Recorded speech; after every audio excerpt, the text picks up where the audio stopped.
सम्भाषणसन्देशसंस्कृतमासपत्रिकायां प्रकाशितानां बालकथानां ध्वनिप्रसारणम् इदं बालमोदिनी इति।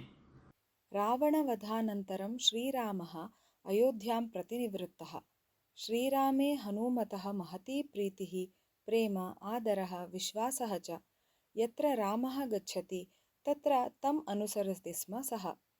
क्षणमपि रामं विना स्थातुं न शक्नोति सः। अथ एकदा श्रीरामः शयनगृहे स्थित्वा सीतायाः आगमनं निरीक्ष्यमाणः आसीत्।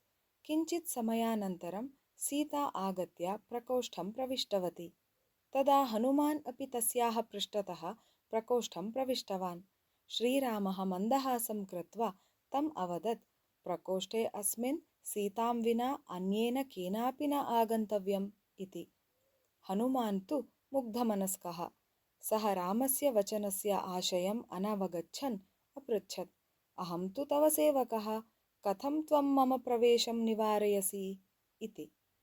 रामः अवदत्, आञ्जनेय, पश्य, सीता ललाटे सिन्दूरं लेपयति, अतः एव सा अन्तः आगन्तुम् अर्हा इति। तत् श्रुत्वा खिन्नः हनुमान् बहिः गतवान्।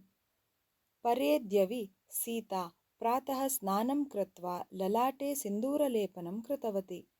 तद्दृष्ट्वा हनुमान् तां पृष्टवान्, किमर्थं भवती ललाटे सिन्दूरलेपनं करोति इति।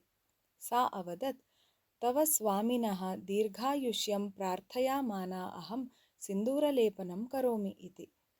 तत् श्रुतवतः आञ्जनेयस्य मनसि कश्चन उपायः स्फुरितः। सः अनुक्षणम् आपणं गत्वा महास्यूतेन सिन्दूरम् आनीय गृहमागत्य स्नानं कृत्वा समग्रं शरीरं सिन्दूरेण लिप्त्वा सीतारामयोः पुरतः उपस्थितः। तं दृष्ट्वा द्वौ अपि उच्चैः हसितवन्तौ। रामः तम् अपृच्छत्, किमर्थम् एषः वेषः भवतः इति।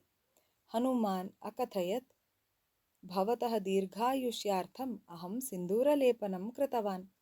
भवान् सहस्रं वर्षाणि सुखेन जीवतु इति प्रार्थये।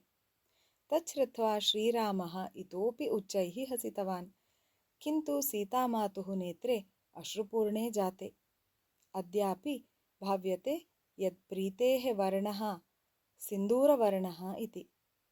अतः एव अद्यापि उत्तरभारते हनूमतः देवालये सिन्दूरं तैलेन मिश्रीकृत्य प्रतिमायां लिम्पन्ति। प्रसादरूपेण अपि तदेव दीयते बहुत्र।